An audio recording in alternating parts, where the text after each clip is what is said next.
Good evening, everybody. We are happy to meet again for this 97th session of the study circle. With the onslaught of pandemic and the COVID-19 situation, we had various difficulties which the mankind had faced. It also helped us in some manner. And one such thing was the adoption of the technology. And during that COVID-19 period, when we were confined to our houses, we had explored various means, and one such thing was conducting the study circle meetings online by video conferencing mode.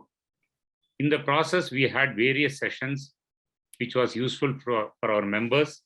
We had honorable judges of the High Court, honorable retired judges of the High Court, senior advocates, and many advocates who had given sessions, who had taken sessions, given lectures on various topics, which was useful for the advocate community. After a period of time when this difficulty of COVID-19 eased out to some extent and we returned to our regular works, our frequency of the study circle meeting came down to some extent, but still we were continuing. Our last 96th meeting was conducted by Honorable Justice M. Sundar on the commercial courts. And ever since thereafter, we were looking at a session which will be really useful for the members, and it will be in the process of educating ourselves. With the summer vacation likely to start in the first week of March, we thought that we will again get back to these sessions.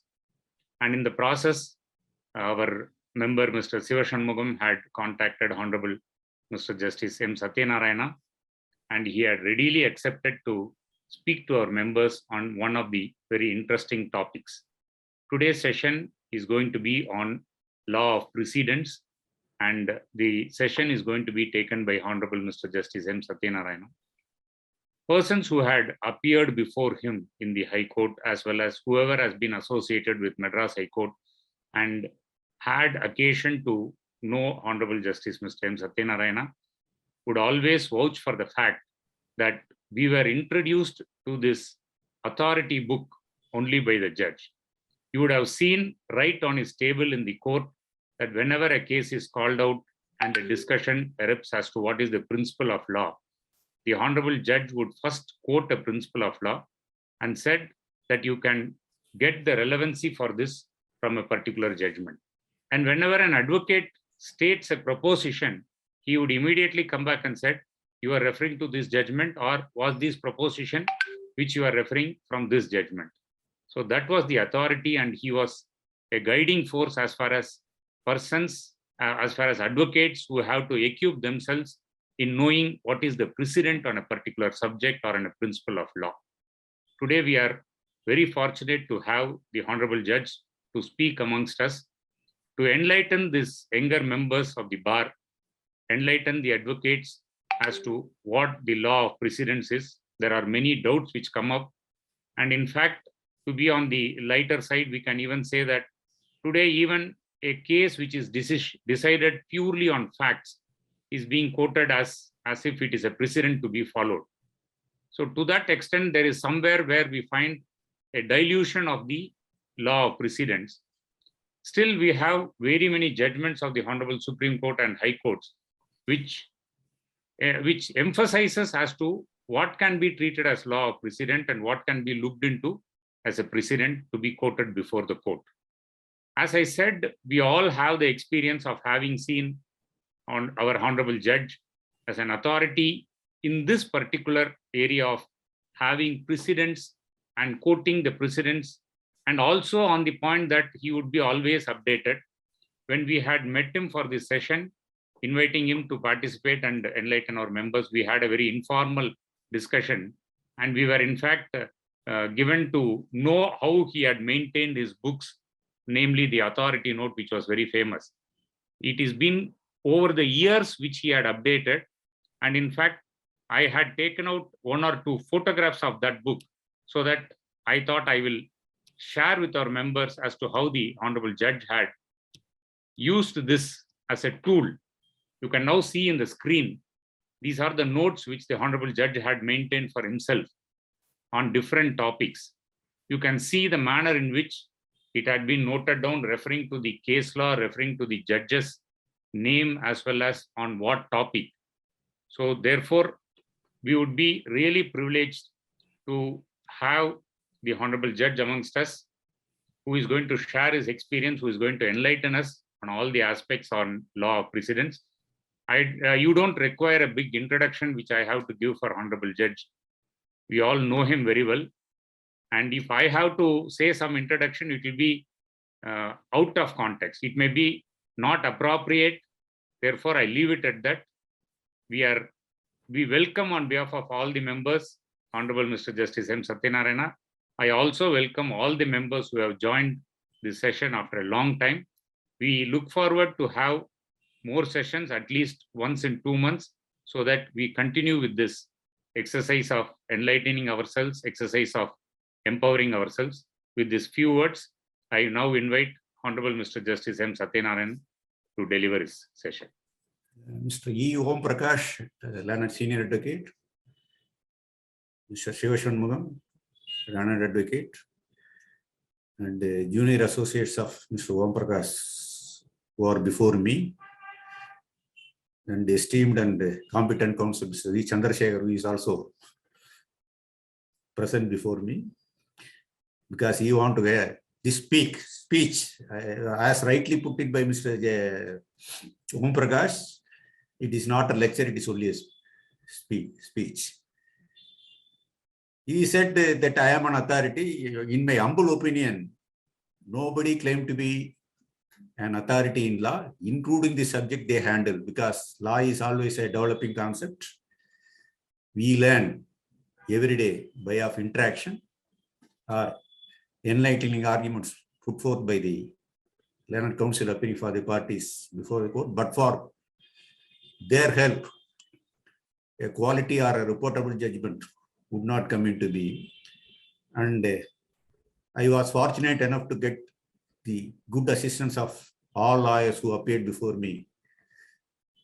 In my short tenure as a judge of one of the prestigious high courts, namely the Madras High Court. Precedent is, as rightly put forth by Mr. Om Prakash, cases decided on facts are being cited as precedents. You know, the basic principle is law is to be applied on facts of each case. It is not as if we should initiate the law, then search for the facts.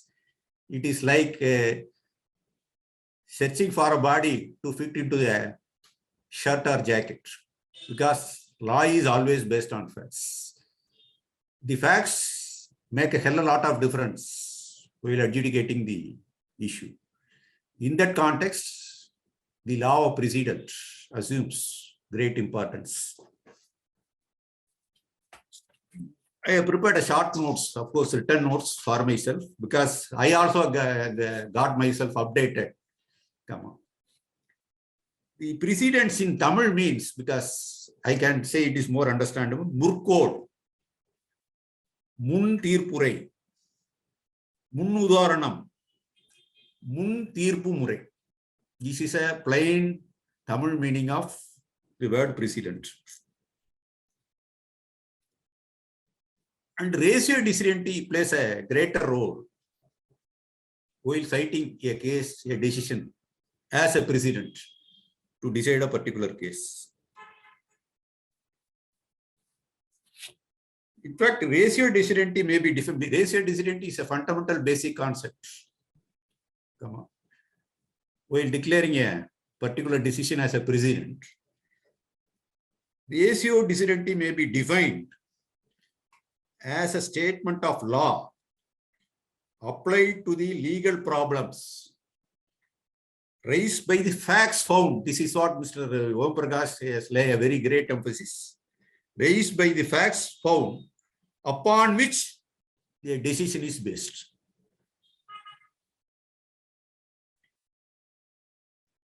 A doctrine of ratio decidendi can made applicable only if judge act institutionally as a part of integral judicial process. In fact, in one of the famous decisions, Lord Doed said, I will quote, general observations cannot decide individual cases. In order that a certain proposition of law as judicially expanded can have the binding effect of ratio decidendi, it must be relatable to the facts found on the material for the decision and the decision itself. Therefore, once again reiterate, the facts of a particular case, is the basis for arriving at a proposition of law. Therefore, the facts always make a hell of a lot of difference while deciding the case. And next thing is, my next quotation is most important. It is not everything said by a judge which has the force of precedent. Firstly, the status is reserved for pronouncements on disputed points of law. Secondly, the question of law involved, which is the subject matter of judicial determination, must be sufficiently of general importance so as to serve the needs of future. There are three basic ingredients, namely findings and material facts, direct and inferential. Secondly, statement of principles of law applicable to the legal problems dictated by the facts. And thirdly, the judgment on combined effect of the proposition of 1 and 2. There are two decisions to that effect. AR 2006 Supreme Court, page 258, the cause title is State of Orissa. And the second judgment is AR 2008, page 403, Oriental Insurance Company. Because the time limit is short, please go through the judgment. I will also give some more judgments on that aspect also. These two judgments lay down the proposition. I will quote, the enunciation of the reason or principle on which a question before the court has been decided alone binding, and it is called a precedent. This is a sum and substance of the proposition laid down in the above cited decision. The next important question arises for consideration is, what is the difference between ratio and obiter? Here also the confusion arises often. What is a ratio decided in a particular decision? What was said by the way in the said judgment?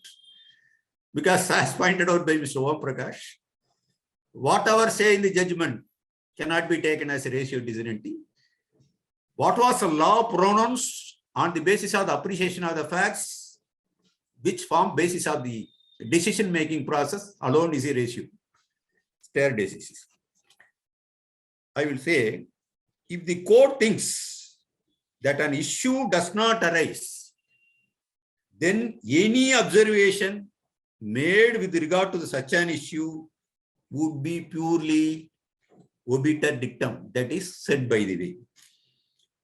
And once again, I reiterate, ratio decidendi is the principle of law that decided the dispute in the facts of the case, and therefore a decision cannot be relied upon in support of the proposition which the court has not decided.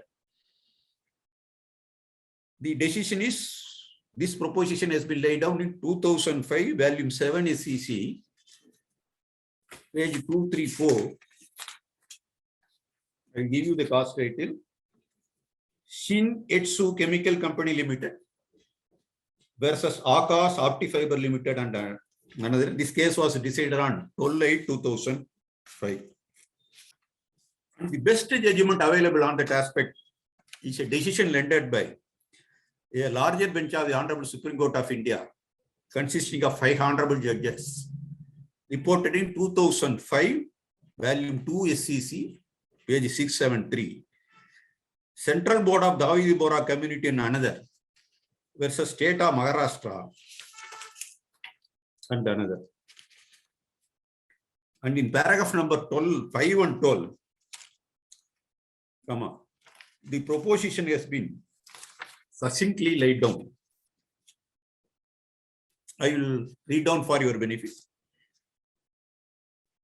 Of course, it is also speak about the binding precedent because when Mr. Shivashanmugam met me yesterday, he read about what is a binding precedent, which law will prevail over, whether the latter decision will prevail over earlier decision, etc.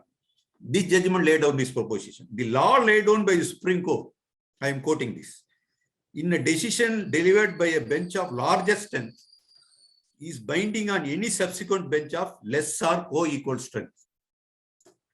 Secondly, the bench of lesser quorum cannot disagree or dissent from the view of the law taken by the bench of larger quorum.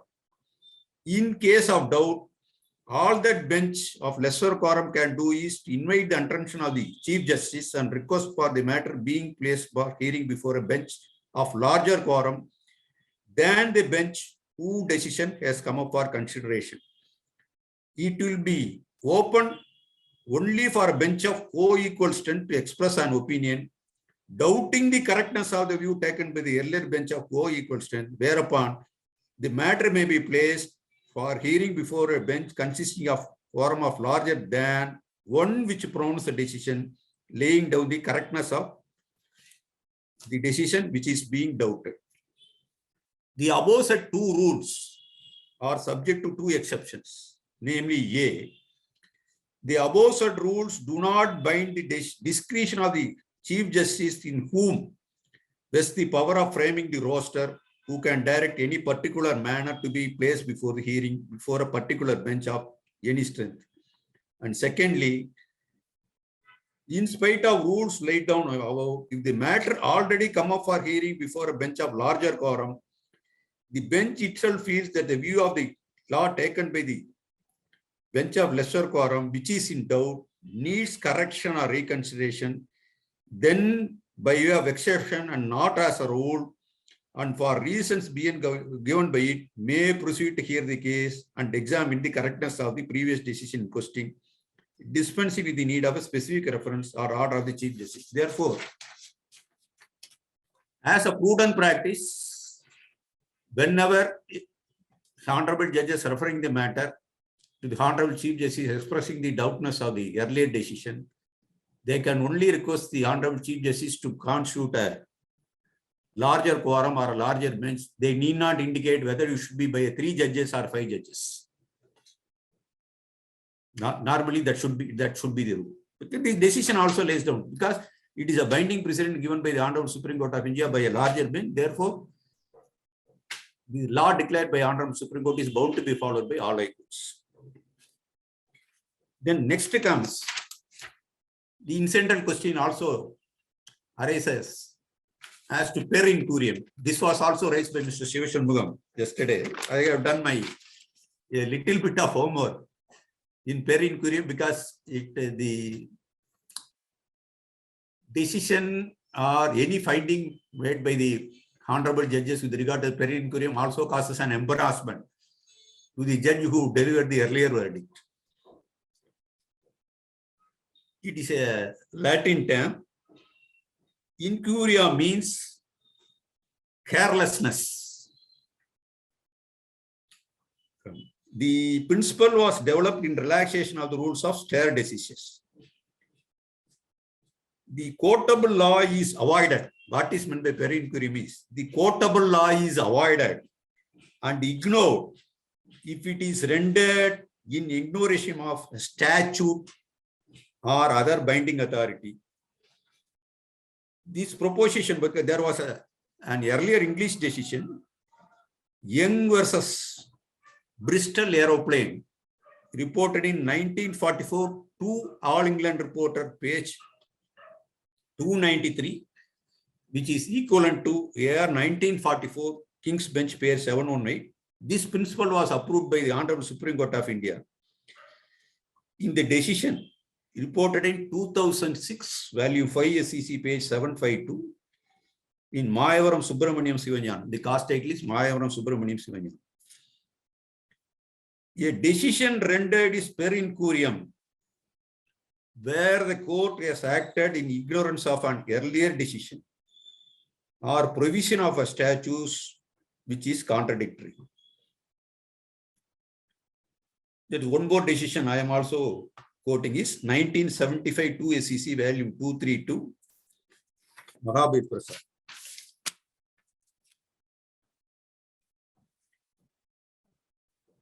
Famous case, I don't want to quote the names of two honorable judges. I think Mr. Persons who practiced during the year between 1983 and 1990 know about the famous decision on per incurium. One of the most erudite judges of this honorable court who later adorned the bench of the Honorable Supreme Court of India also. I don't want to quote the names of the judges. I think Mr. Om Prakash knows the names of two judges. There was a lot of controversy generated because one of the honorable judges has doubted the decision of the one other bench of the honorable on the ground. It was per incurium. It led to a lot of controversies, and there are two groups of lawyers started supporting the two views rendered by two judges. I don't want to quote the name of the judges. I know the names of the judges. Mr. Om Prakash also knows the names of the judges. I want to quote what it, because it is an embarrassment. Incidentally, the doctrine of sub-silentio has also come up for consideration while deciding whether the decision is per incurium. The doctrine of sub-silentio is no precedential value to such a decision can be given on a point of law not perceived by the court of law or present its mind. There are three decisions to that effect. The doctrine of sub-silentio, 1989, volume 1 SEC, page 101. This is Municipal Corporation of Delhi versus Gumnam Cow. State of Uttar Pradesh versus Synthetics and Chemicals, 1991, volume 4 SEC, page 139. Amit Das versus Cost Stateless Amit Das, 2000, volume 5 SEC, page 488. Therefore, in long and short, the precedent, in which a proposition of law is laid down, rendered by the Honorable Supreme Court of India, is law declared, and all courts, including the co-equal center of the Honorable Supreme Court of India, as well as the high courts, bound to follow it, and the co-equal center of the bench of Honorable Supreme Court of India expresses any doubt as to the issue or decision rendered, the right way is to refer the issue before by directing the district to place a note before the Honorable Chief Justice. Of course, they are entitled to also pay a point of reference also, so that the Honorable Chief Justice may constitute a bench of appropriate strength to decide the decision. That's why you found, if normally Honorable Supreme Court of India sits with division, always sits in benches of minimum of two judges. Two judges express any doubtness as to the opinion rendered by other two benches. Normally, the three judges bench decide, and three judges decide any conflict of opinion. It is decided by a larger bench consisting of 5-7. You know that that's a practice being adopted. An interesting question also arises. As to advisory opinion given by the Honorable Supreme Court of India under Article 143 of the Constitution. Here I found, I have gone through the topic extensively. There are two views. One view says, whatever said by the Honorable Supreme Court of India, even in advisory jurisdiction, is a binding precedent. And whatever said by the Honorable Supreme Court of India in a decision rendered, is also a stare decisis. Of course, there are conflicting opinions. In my humble opinion, the law is said to be settled. Article 143 of Constitution of India, previously referable to Section 213 of the Government of India Act, 1935. In St. Xavier's College, the decision reported in 1974, 1 SEC, page 177, which is where a presidential reference has been made to Kerala Education Bill of the year 1957.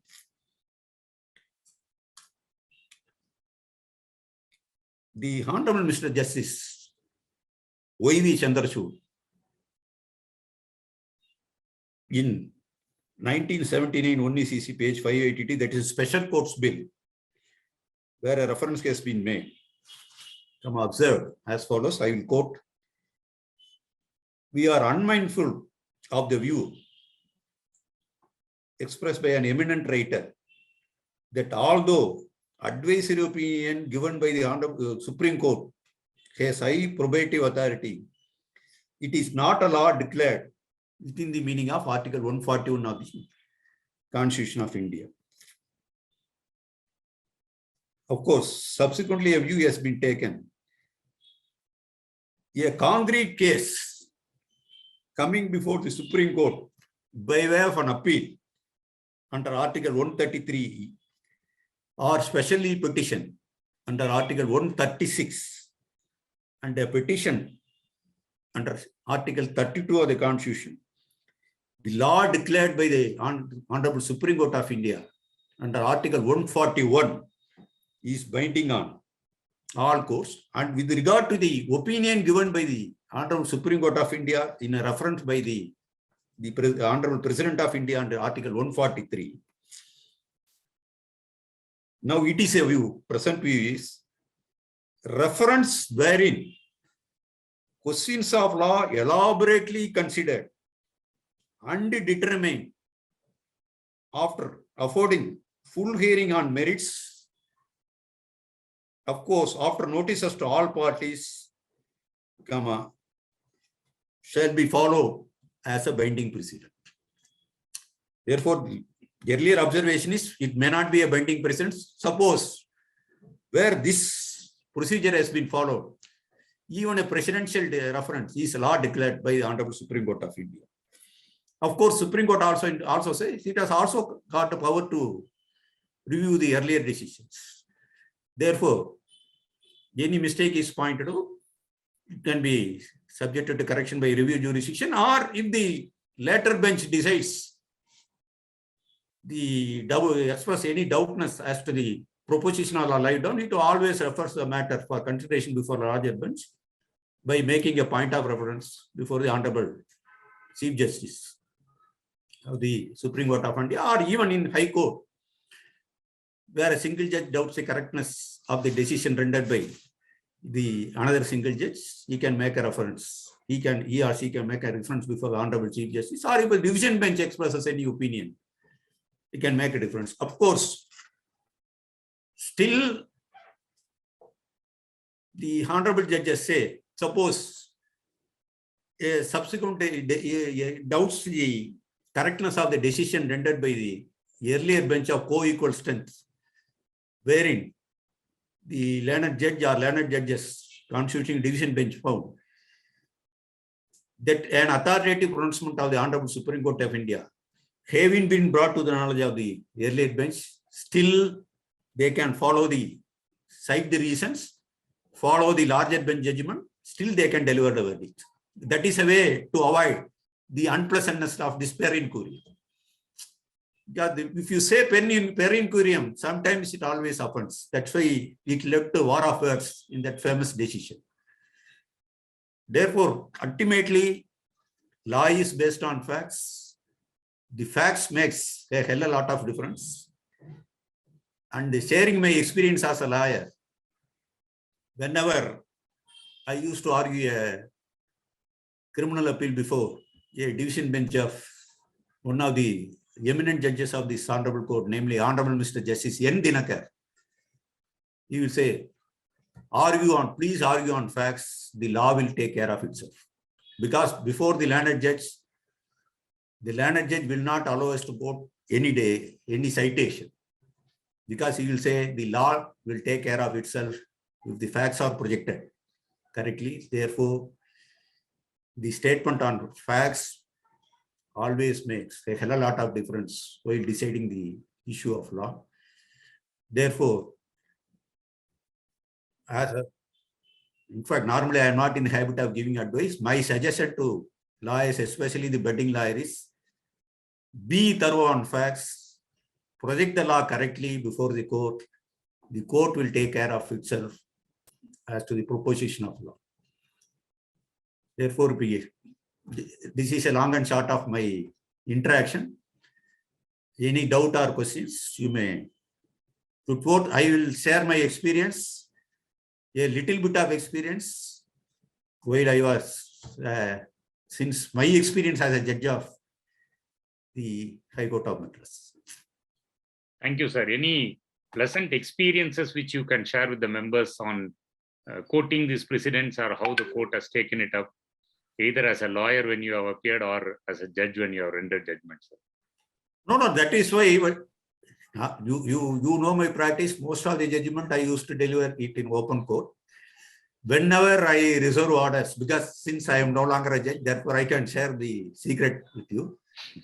Whenever I feel any doubt as to the fact that the statement on facts have not been projected properly, or I should work out on the proposition of law, normally I reserve judgment. You know that I used to do my homework. Therefore, I said the facts on law makes a hell of a lot of difference. Of course, now I can get, because as a third judge, I was called upon to decide a conflict of opinion between two decisions. I don't want to quote that decision. Before taking up the case, I have gone through the two conflicting opinions. Then the arguments commence. Then the respective learned counsel appearing for the parties wanted some break. Therefore, I accommodated them. Then I have gone through the entire papers. Then I found one important factual aspect have not been brought to the knowledge of the earlier bench. Then immediately, when the arguments recommenced, I put questions to both the learned counsels whether this statement on facts have been brought to the knowledge of the concerned bench. Both of them fairly admitted the fact have not been stated. Therefore, while deciding that important case, that statement of fact made a hell of a lot of difference to come to an adjudication. Of course, it is a very, very lengthy judgment where a lot of decisions have been quoted. Of course, as usual, I worked out on the decisions myself. Therefore, always I feel my little bit of experience as a lawyer and as a judge, the facts always make hell of a lot of difference while deciding the issue on law. Therefore, the difficulty of a fact is, if you are fair enough, the judge will not open the papers. If the judge feels the advocate is fair enough, he will not open the papers. He will listen to the arguments and passes orders. And if the judge feels the statement of facts or statement of law based on overruled decision has been projected by the concerned counsel, then it is extremely difficult to erase the opinion of the learned judge on a particular counsel. This is my experience as a judge. Therefore, my request to the lawyers, especially budding lawyers, be thorough on facts, project the facts properly, even the statement of facts also against you, please project it. If the judge feels, the judge always comes to the aid of a fair counsel. And especially while granting interim orders, you know the granting of interim orders is 49 and 51%. If you are fair enough, the 51% come to your aid. If you are not fair enough, then it will be relegated to 49%, where notice will be ordered or the petition will be dismissed. Petition for interim relief will be dismissed, and most of the time, notice will be ordered. Advocate Murugesan has raised a query. He says the law declared by Honorable Supreme Court under Article 141 of Constitution is one thing. And there are very many judgments by which the Supreme Court declares the law in criminal matters. Now, is it binding on all courts within the territory of India or not? No, it is a statement of law is binding. No, which Supreme Court, see, as far as criminal law is concerned, the law on circumstantial evidence is settled. The law on conspiracy is settled. The law on appreciation of evidence is settled.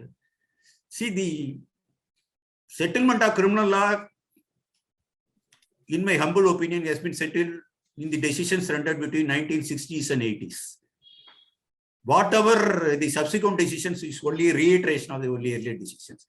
Of course, new laws has come into place, namely POTA, Unlawful Activities Preventive Act. Therefore, the new proposition law is laid down, especially while considering the issue relating to bail. Otherwise, as far as criminal law is concerned, the law is well settled. Probably the members' confusion comes because he finds, he has in fact made one more chat also. Yes, there are cases which are varying on a particular decision. There are two different cases, or on a particular point, there are two different cases. Then he the law of precedent is the later decision will prevail over the earlier decision. If it is co-equal strength, the later decision will prevail over the earlier decision. If you want, suppose if you feel the later decision acts against you, you should work out whether the earlier decision refers to any larger bench decision, whether the earlier decision has been brought to the knowledge of the later decision, then you can distinguish it on facts. The earlier larger bench decision have not been brought to the knowledge of the latest decision. On that ground, you can distinguish, still you can make your case. Of course, for that, you have to do a lot of working. Mr. CSK Satish has raised a query. I seek your lordship's opinion about the value of minority view, both concurring and dissenting in judgment rendered by a larger bench. Minority view, you know that sometimes the minority view has been accepted in a later decision. It's only a majority opinion alone counts. Of course, whether the majority opinion entirely disagrees with the minority opinion or some portion of the minority opinion has not been touched, then the question of interpretation will come.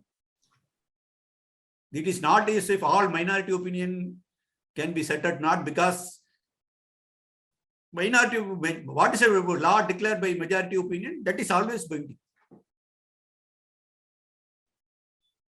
We have one member, Mr.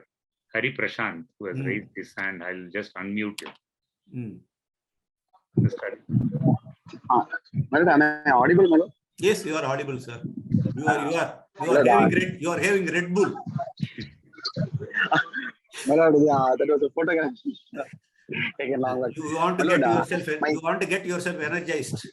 Definitely, my lord. But after listening to this, I'm much more energized, my lord. With regard to the query that I have, my lord, in the year 2009, the Supreme Court gave a judgment in a criminal matter, sentencing the accused in that matter to a death penalty, my lord. During the course of giving the judgment, the Supreme Court referred to an earlier judgment in the year 2002 and then said that the judgment in the year 2002 given was perim curiam. But the 2002 judgment also imposes a death penalty on the said accused who came on an appeal, my lord. Whether will the opinion of the later judge will be binding, death penalty. Death penalty. I think you are now the Supreme Court is going to form a separate guidelines, because if you see the later judgment, the bench is headed by Honorable Mr. Justice U. Lalit. Now they are going to lay down the proposition as to which cases or which circumstances death penalty should be levied. Of course, the principles have already been laid down, death penalty, but the difficulty is all the decisions based on facts and appreciation of facts differ from person to person. Exactly, my lord. But what is the issue that I used to bring it lots of notices? In the 2002 judgment, two honorable judges of the Supreme Court felt that the appreciating certain facts and circumstances of the present case thought fit that it warrants death penalty. The subsequent bench in the 2009 has taken reference to the 2002 judgment and then said that the 2002 judgment did not appreciate the Bachchan-Singh ratio, and then they have wrongly applied the ratio and then said that we find the judgment of the 2002 is perim curiam, and then they went on to go on with their decision. Now, the parties all right. Judgment will be binding for the party at any cost. Of course, in the later decision, death penalty has been sustained, according to you. Yeah, yes, well, in the later case, they refer to the earlier judgment of the Supreme Court imposing death penalty as perim curiam. They just declare this obiter dicta in the later judgment. Will it have any ramifications on the older judgment that is imposed death penalty? So death penalty difficulty is now it is referable to the particular facts of this case. Therefore, you have to distinguish what was the ratio, what was set by the way. So you see, what was the issue, core issue arose for consideration? What was the decision granted by the Honorable Supreme Court by laying the proposition of law on that issue, or question arose for determination? That alone will be the ratio. Whatever observation made can be only an obiter. Yes, my lord. But still, And ultimately, death penalty was sustained on some other reasons. Ultimately, death penalty depends upon the facts of the case, the gravity of the offense, nature in which the offense was committed, and whether the concerned accused is capable of being reformed. Now the present concept is, while imposing the death penalty, whether the concerned accused who committed that heinous crime is capable of reform, or his conduct during the period of incarceration. Suppose normally you see the death penalty, normally if death penalty is imposed, refer trial, some way of refer trial. Of course, the concerned accused can also prefer an independent appeal. Both will be taken up together, and it should be disposed of within a time frame. By the time it reaches the portals of the Honorable Supreme Court of India, it may take some time. During the period of incarceration, what was his conduct? Or before committing the offense, what was his conduct? Whether he was having any previous antecedents. These are all the important factors relating the death penalty. In fact, the death penalty case also, sitting as a judge of a decision bench, I rendered one decision. I don't want to quote the decision. It also led to a lot of controversies. Where concerned, at least three of them were imposed with the death penalty. One accused, the division bench presided over by me, acquitted him. For two others, the death penalty was modified to fixed life years, sentence of life imprisonment. While considering the issue, we have taken into consideration that they don't have any previous antecedents. They are younger in age, and during the period of incarceration, their conduct were good conduct. Therefore, the death sentence was modified into enough fixed life sentence without any remission. And you know that previously for murder cases, death was ruled, life imprisonment was exception. Now the present concept is penalty of death sentence is an exception. Exception. Yes, ma'am.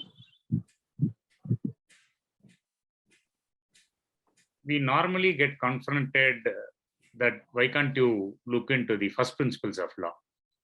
What can be the relevance in the concept of law of precedents? No, first principles of law always governs issue. Therefore, a budding lawyer, because first 5 years, you should learn the first principles of law. The first principle of law don't change at all. Whatever subsequently happened, it's only development. That is why, without offending anybody, jokingly I am saying, what is a bad law? Maybe tomorrow's precedent. Therefore, it is only a development law which takes place. Law is always developing. Like what they say, the Constitution is a living document. The law always develops. What is a bad law? Maybe subsequently, maybe a good law, maybe cited as a precedent. Law always becomes a developing concept. In my little bit of experience as a judge, I always feel that is why whoever appears before me, I always told, please tell me the facts. The law will take care of itself. Therefore, you should be able to read the judgment thoroughly. Don't please go by the head notes. If you want to rely upon any decision, please read the facts of the case in which the decision or proposition of law has been laid down. How it will apply to the facts of this case in which you are making your submission, then apply the law. Then you will be a successful lawyer. You will be able to convince the honorable judges. That is a secret. One understanding when we say about first principles of law, it is the provisions of the enactment. Can it also include the doctrines, which is also basis of law? No, doctrine is, you see, there are two laws. Only say statute law or subordinate legislation. Another is law declared by Supreme Court. The law declared by Supreme Court is also a law. It is a statute law Next is a law declared by the Supreme Court. Law declared by the Supreme Court is interpretation of the statutes. How the statutes to be interpreted. You know how the statutes to be interpreted. The law presumes the statute has been propped correctly and the legislature has applied its mind properly.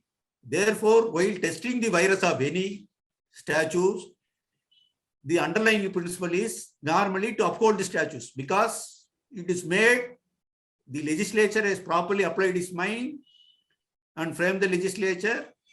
Then the normal test is, and second utmost principle is, misuse or abuse of law is not a ground to test the virus of the statute. Which law is not abused? Please tell us. Dowry prohibition or CRPC. Every law is abused. That is not the ground to test the legality as virus of the statute. Therefore, the interpretation given by a particular statute by the Hon'ble Supreme Court of India is also law declared.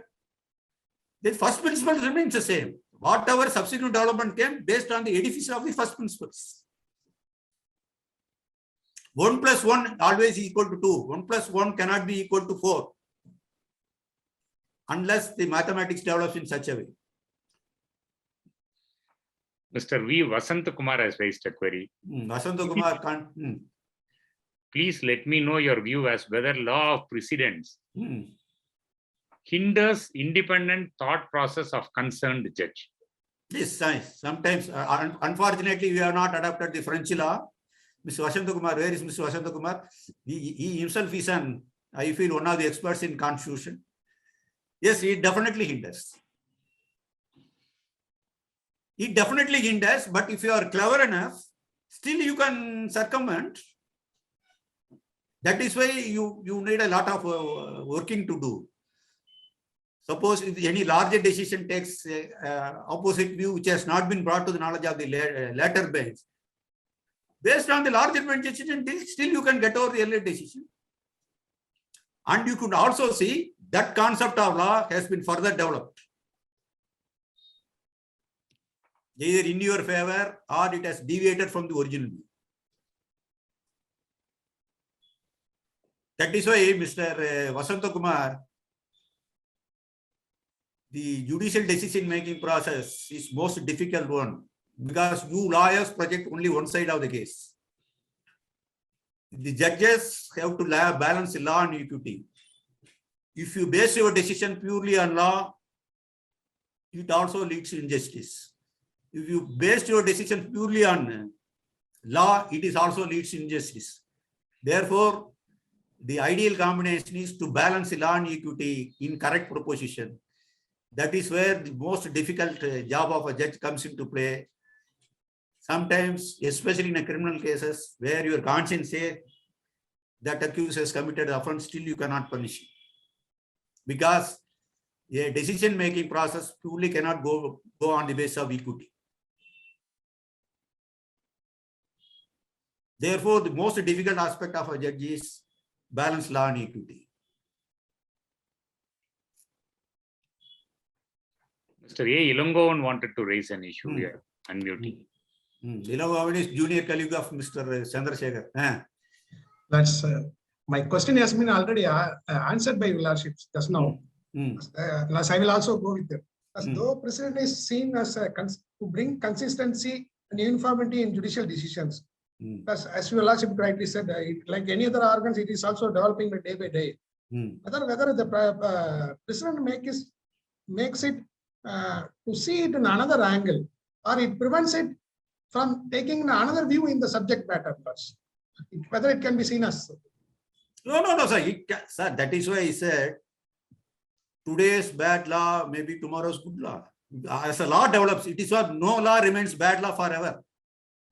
In my little bit of experience as a lawyer and judge, I tell, no law remains bad law forever. How to convince a court? How to convince a court? That is why factually. Any case you take for example, prior to the amendment of 16 is specifically fact, readiness and willingness. Readiness and willingness depends upon what? Facts of the case. the person before seeking a relief or specific performance should specifically aware and prove that he is ready and willing to perform his contract right from the date of agreement till the execution is completed. Ultimately, your readiness and willingness depends upon what? Your conduct. Your conduct is depending upon the facts projected in a particular case. Therefore, the underlying concept is the correct statement of facts always make a hell of a lot of difference. That is a long and short. Therefore, in a civil case, the pleadings assumes importance. Of course, a legal notice is not a pleading where you need not project everything. A clever lawyer will not project his case either in the legal notice, or a defense lawyer will not project his case in entirety in the reply. Only the pleadings. Pleadings is only plain written statement and additional pleadings with the leave of the court. That's only called pleadings. Therefore, the pleadings make a hell of a lot of difference. Plead the facts correctly, not only in a suit, but also in writ petition. Go through the documents correctly, state the facts correctly, even the statement of facts and some point of time are against you, you plead it, the court will come to your aid.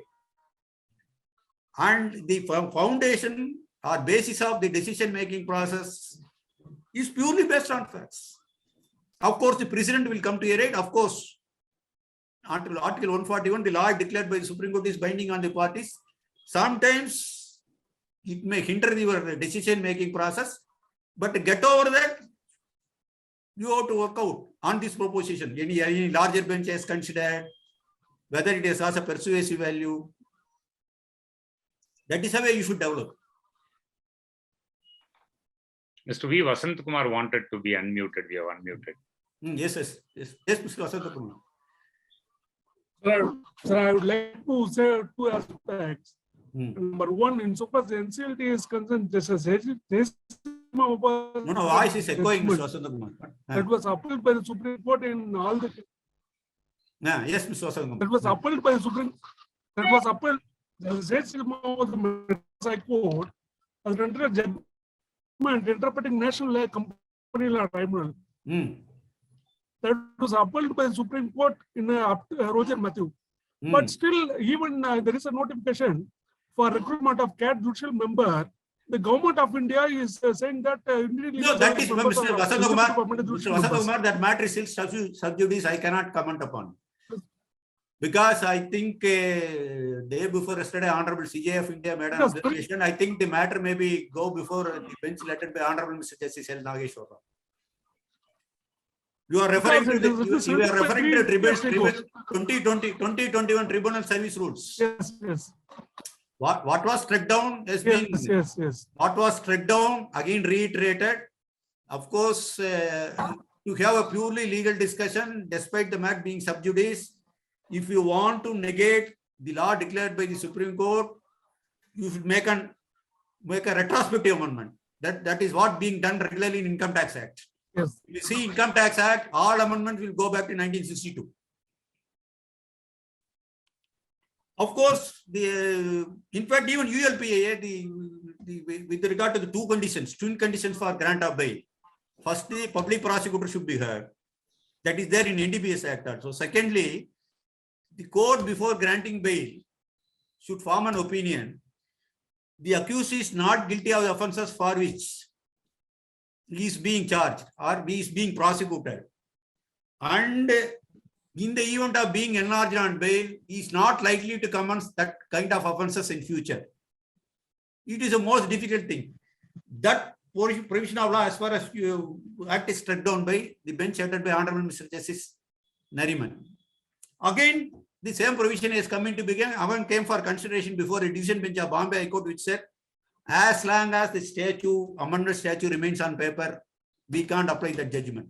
Again, the provision has been challenged. Then the legislature thought it fit to bring forth the same thing. What we can do, unless it is challenged and set aside in a manner known to law, the courts are bound to follow that provision. That is the wisdom of the legislation. We always respect the wisdom of the legislation. Law presumes everything is done Normally and legally, unless the contrary is proved, all official acts are presumed to be done correctly until the contrary is proved. We have Mr. Satish Sundar who wanted to raise some query. Small question, my lord. Interpretation of an all India legislation by a high court, and there being no other judgment by contra of any other high court, is it necessary to be followed? Yes. No. There is one view. Once a central virus of the central legislation is tested, either upheld or particular provision has been set at naught by the High Court, it operates all over India. It operates all over India. But recently I came across one decision. It pertains to, I think, on NGT matter. Since I was there for a few months, one NGT matter I came across because the 2021 environmental notification, which grants post facto approval, has been stayed. I think by both by Bombay High Court and Madras High Court. I think the clarification is given by the Honorable Supreme Court of India. So far as the staying of the particular provision is concerned, it operates only for the concerned states only in whose the High Court exercises jurisdiction. I first time I come across a new concept. All right, we will say how the law develops. Normally, as we rightly put it, Mr. Satish Sundar, once a central legislation is struck down, it operates, whether Bihar, it operates throughout India. I have seen a number of cases under the Central Excises and Customs Act, where when a particular provision is interpreted in a particular way by a High Court, and there are no contrary judgments, the tribunal takes a view that that is, even though the tribunal may be outside the jurisdiction of that High Court, still it is safer to follow that.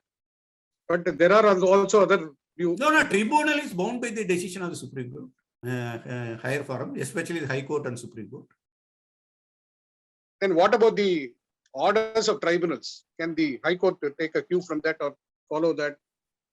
No, it is only even the decision rendered by other High Courts are only having persuasive value. Yes. No, tribunal, the High Court is not going to follow. Of course, if the correct propositional even tribunal, because my little bit of experience while dealing with the centralized cases as a judge of this court as well as income tax act, tribunals write very good orders. Though you say it is inferior to court, it is also involving itself in judicial adjudication. Tribunal also writes good orders. And most of the cases, the High Court also agree with it, giving the stamp of approval. Correct. Obliged. Remember, Mr. Vaidyanathan has two queries. Yes, sir. One is the present answer which your lordship has given. Limits of binding force of precedent pronounced by a court on the other High Court. And second one, he says how to take note of or identify a precedent that suits to a case in hand. That is why I said I already given the answer. Read the facts of the decision first. First, while preparing for the case, even while drafting the case. Of course, nowadays lawyers are, because most of them are seeking lunch motion, or client always comes with boiling water. You pour the water on your feet and say, get ready. The matter should be filed immediately tomorrow. Leave that. In that case, lawyers are helpless. There, the first principle will come into operation. As a lawyer, if you remember the first principle, at least you draft your pleadings based on the first principles. Because first principles can never change, the law only develops. If you have got time to prepare the affidavit or pleadings, then please look for the authorities which are against you. Because you anticipate the opposite lawyer will cite the said decision, or the court which is going to hear the matter may draw your attention to the said decision. and invite your answer. Therefore, always prepare for your worst. If best comes, take it. One final year law student, Mr. N. Arivalagan. Good evening, Lordship. Each and every case are different. Then how we can rely on the precedents?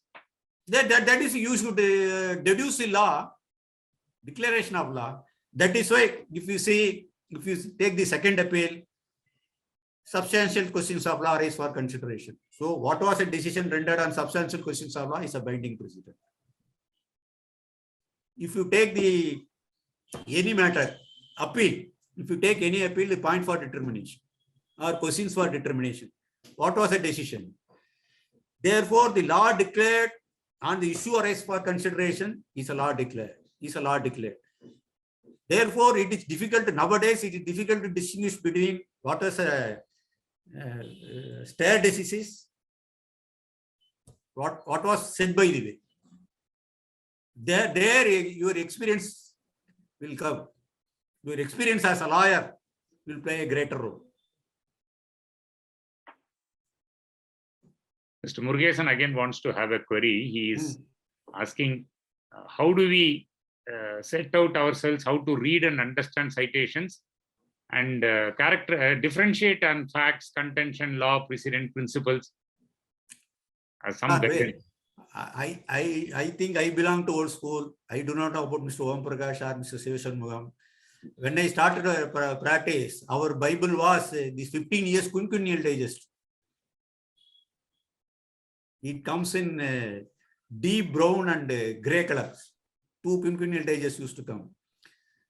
First, we will analyze the facts of this case, then read the statutory provision. Even if it is under section 151, you read it once again, you may have altogether a different concept. If somebody reads 151 before me, I will read 151. You should not develop a concept that I know 151, I know 482, I know 483, I know 438, and I know 439. Don't develop such a notion. Even if you are a lawyer for 30 years standing, and even if you are a judge of 10 years or more years of standing, whenever a concerned lawyer or opposite counsel appearing opposite parties invite a reference on a particular provision of law, please read it. Then, as far as judgment is concerned, on the particular provision or interpretation of law, reported decisions are available. Nowadays, it is easy for you because a click of a button, you can get it. Those good old days, we need commentaries. If any bad act comes, we need commentaries. There were commentaries available. Hindu law, main, mullah, transfer of property, mullah. Then this quinquennial digest. If you take any local laws, Rent Control Act, the book authored by Mr. P.B. Ramanujam was the Bible. Tamil Nadu Lease and Rent Control Act. Then City Tenants Protection Act.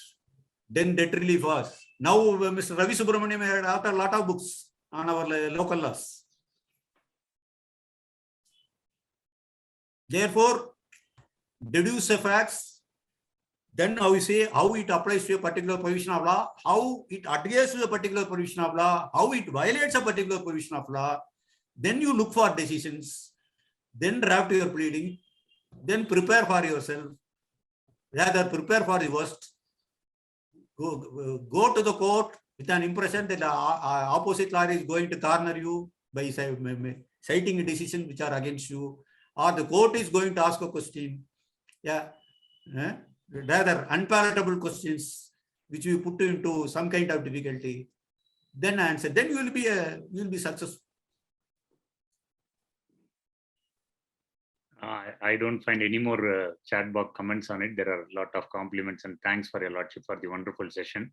So before I take to the next last question from my side will be that there is a common connotation which says that a court needs to be a court of relief oriented, or a common connotation which nowadays comes up is that we are no more finding courts to be a court of relief. No, relief oriented means you want relief only for the petitioners, appellants, or relief only for respondents and respondents, or only the plaintiff or defendant, or accused or prosecution. Which way you want relief? Please clarify, Mr. Om Prakash. No, there is an impression today that because of this pendency of cases, whenever we go to court, even at the threshold stage, we are being thrown out even before a notice is issued. No. That is why I said the real justice is delivered. We should not go by the statistics. We should not go by disposal mania. See, they may say that during your tenure, you have disposed of so many cases. It is not the quantity counts, it is quality alone counts. Disposal, the next day it will be forgotten, Mr. Om Prakash. Thank you, Murad. I finally the only quality alone counts. understand. I invite Mr. Sivashanmugam to render a vote of thanks for the session. Before giving vote of thanks, I have one question. How to maintain an authority note? Of course, almost it has become a redundant or like a dinosaur note or a T-Rex. I have given you a general authority notebook without any index. No. Yes. Whether you had an occasion to go through it. Yes, I had occasion to go prima through facie occasion to go through. Yeah. I can say I skimmed through the note. But scan through the note. I just want to know the proper way of maintaining an authority note. No, Mr. You have been maintaining it for a long time. Mr. Everybody is having a unique way of maintaining authority notebook. As far as I am concerned, if you take the alphabet A, I say arbitration separate, administrative law separate, then A general. All other things comes A general.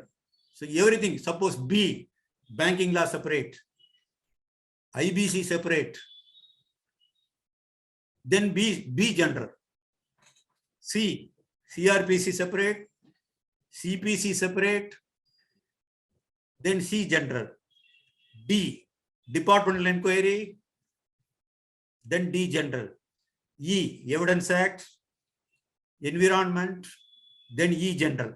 Whatever what comes under E general.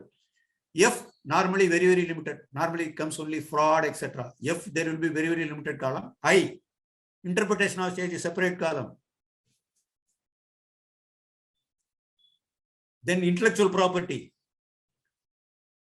Then investigation. Suppose CRPC, you can give a separate index, investigation separate. Or CRPC quash separate also, comes under column Q. Or even F also, FIR quashing, you can give a separate column. F, I, J judicial. That is, judicial means general judicial discipline, etc. J. Judicial service, J separate. Then J is general, jurisdiction, etc. Like that, K, L means labor law, land acquisition, then L general. P specific precedents separate. Then P general. Like that, a specific topic you want to delegate or denote, say a specific column, then rest of it comes under general. Therefore, because A means there may be 4, B means there may be 4 or 5. You segregate like that. X means Xerox copy. X normally will come only X, Y, Z normally very limited subjects. Therefore, T means, if you see T, town and country planning, I have given separate. Trial, criminal trial, I have given a separate column. Therefore, you should format your own way. Of course, I started maintaining the authority notebook right from the year 1990. I used to write on my own, therefore I don't spoil my handwriting, and it also goes to my mind. Therefore, when I look into any case papers, immediately that decision will come to my mind. Updation is required for the fact that the earlier decision might have been overruled, either in its entirety or on a particular point of view. The overruling is, you should be very careful. You should read the overruled judgment. They say this particular proposition of law is overruled. Or in general, the entire thing is overruled. What about ADM Jabalpur? Whether ADM Jabalpur is ADM Jabalpur versus Sashikant Dikla has been completely overruled or partially overruled. Yes, madam. You read ADM Jabalpur is a very famous case, isn't it? Where fundamental rights can be suspended. The judgment has been subsequently overruled. You please read whether it has been overruled in its entirety or only partially.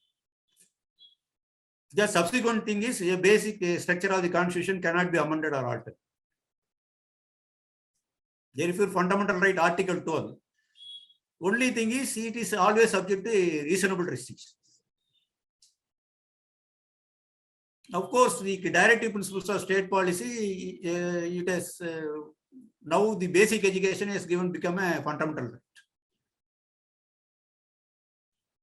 Right to basic education is a fundamental right. Originally, it was a directive principle of state policy. Now it has become a fundamental. So you read ADM Jabalpur, that makes an very interesting. ADM Jabalpur was a Sathyanarayanan Shukla. S.K. Shukla. I thank the Honorable Judge and the participants.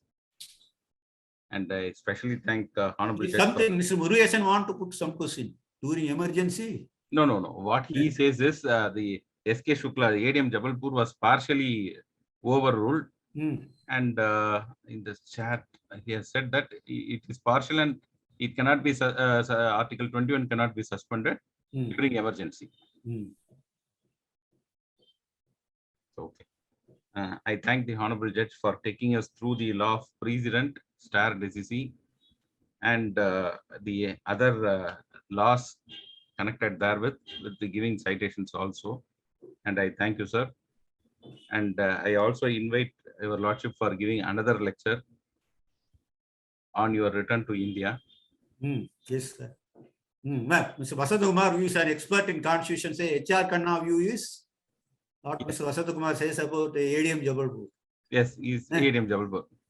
Minority view is subsequently upheld. So I thank once. H.R. Khanna. Yes, The celebrated judgment of Honorable Justice H.R. Khanna. Yes, H.R. Khanna. Actually, there's two books written by Rohington Nariman during this COVID period, where he has given it came in 2 volumes, where he has taken only the minority views of celebrated judgments and made it as a book. All right, Mr. Put for thought for Mr. Vasantakumar. Information Technology Act, madam, please take it. 66A, Mr. Vasantakumar. Yes, Mullah. That 66A has been struck down, isn't it? Yes. A student of Bombay, a student from Bombay has filed a writ petition before Supreme Court. Rohington Nariman has struck down the provision. But subsequently, it continues to be applied. Therefore, the Honorable Supreme Court has come down heavily. How you can rely upon the struck down provision of law? 66 capital A. Yes. All right. You read the judgment under what ground? How many times the 66A came to be misused? Or rather abused? That I will have to work it out. No, Mr. Vasantakumar. During the course of my lecture, while testing the virus or legality of the statute, yes, cannot be the ground. Is it not the settled law? It's settled law, yes, All right. You read that judgment and it's a you read that judgment which struck down Article 66 capital A. Yes. Thereafter we will discuss. Yes. Yeah. Vacation assignment for Vasantakumar. Yes, I'll do it. I will do it. I have many more assignments also. For example, Section 295 of the Indian Succession Act, which says, in so far as original side is concerned, if a property petition, if a respondent files a affidavit, that would be converted as suit. But whereas Section 295 of the Indian Succession Act says, as far as it is a suit, it will not convert. There is a lot of the property is applicable based upon only people belong to particular religious faith. I think the writ petitions have also been filed because property situated in the city of Chennai, who are all the persons who have to apply for probate? city of Chennai alone, in so much metropolitan city is City of concerned. Chennai alone by 213, right as executor or legatee when established. No right as executor or legatee can be established in any court of justice unless a court of competent jurisdiction in India has granted probate of the will under which the right is claimed or granted letters of administration with the will or with a copy of the will. This section shall not, subsection 2, this section shall not apply in case of wills made by Mohammedans or Indian Christians and shall only apply in case of wills made by any Hindu, Buddhist, Sikh or Jain, where the Hindu law is made applicable. Therefore, now challenges has been made. I think that has been entertained. I do not know. It proceeds on religious lines. I don't say Hindu is a religion because it is a well settled thing that Hinduism not a religion, it is a way of life. Way of life. But in normal parlance, we project Hinduism also a religion. Therefore, now it started to distinguish in case of Mohammedans and Christians, though live in city of Chennai, they need not probate their will, but only it applies only to person professing Hindu, Sikh, Buddhist or Jain. Therefore, how to test the legality? It is in existence right from colonial legislation. This provision is there, no amendment has been made. Amendment has been made only for Christians. Originally, it was reserved only for Mohammedans. Then for Christians came to be included by way of amendment. Therefore, it's a food for thought. There are two things. First is 66 capital A ruling judgment. Secondly, this one. Once again, I thank the Honorable Judge for sparing his time and taking us through the law of precedent and stare decisis and the ingredients that constitute precedent and how to read a judgment and very active notes given to the young and budding lawyers and seniors alike in various fields of law. I thank your lordship. And with this, I conclude the today's session and thank you all the members for participating on this evening. Thank you, sir. Thank you. No. The pleasure is mine because it is purely an interactive session. And don't assume and presume that I know the law in entirety. I always say law is always a learning process. And through this session, you made me to read the law of precedent. And while reading it, while preparing for myself, I also came across certain interesting proposition, especially with regard to the answering reference under Article 143(1) of the Constitution of India. In my humble opinion, still there is a gray area in Article 143(1). Yes, Mr. Swaminathan, how are you? Mr. M. Swaminathan. Yes, my lordship. Fine, lordship. Now you assume charge. No. I have not been appointed, my lord. Only partial it is. Still the matter is sub judice. Okay. All the best. Lord, it's a pleasure to hear you, lordships, after a very long time. Yeah. Usually the advocates are asked to argue in a loud voice so as to reach the voice to the judge. But in your lordship's court, always your lordship's voice is reached. The advocates wherever they stand in the court. No, that is why I said, somebody said, why are you shouting? My wife used to say, why are you shouting? I said, what to do? I was shouting for 13 years because in my court, I don't use my mic. Yes, my lord. Yes. Yeah. Always in a loud voice, your lordship will speak. And also advise your lordship is expert in maintaining that authority books. I think your lordship has spared your authority books to your many of your colleague judges and also to No, it is open to lawyers also because I always used to say I don't own any intellectual property right in respect of the authority books I am reading. So it is open to everybody. Ultimately our endeavor is to spread whatever little bit I learned as a lawyer in my around 20 years of career as a lawyer and 13 years as a judge of the right. And I am still learning. So far as law of precedent is concerned, whenever we have a earlier order in our favor, we say the earlier order is binding, that always we follow. whenever we found Mr. Srinivas, then now I remember. Normally you cite interim orders. You cite interim orders. In Yes. connected case, the interim order has been granted. Therefore, grant me interim orders.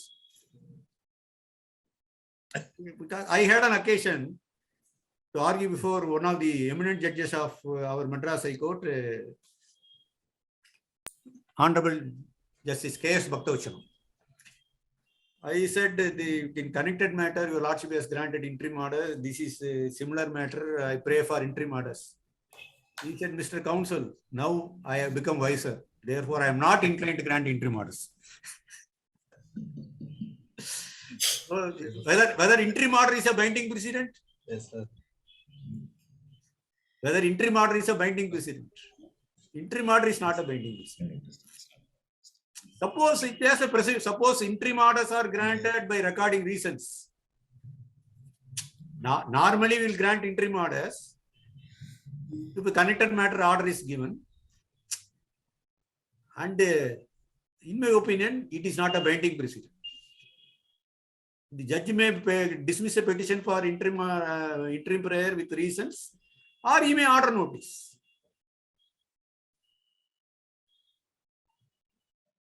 Yes, Mr. Srinivas. Yes, yes.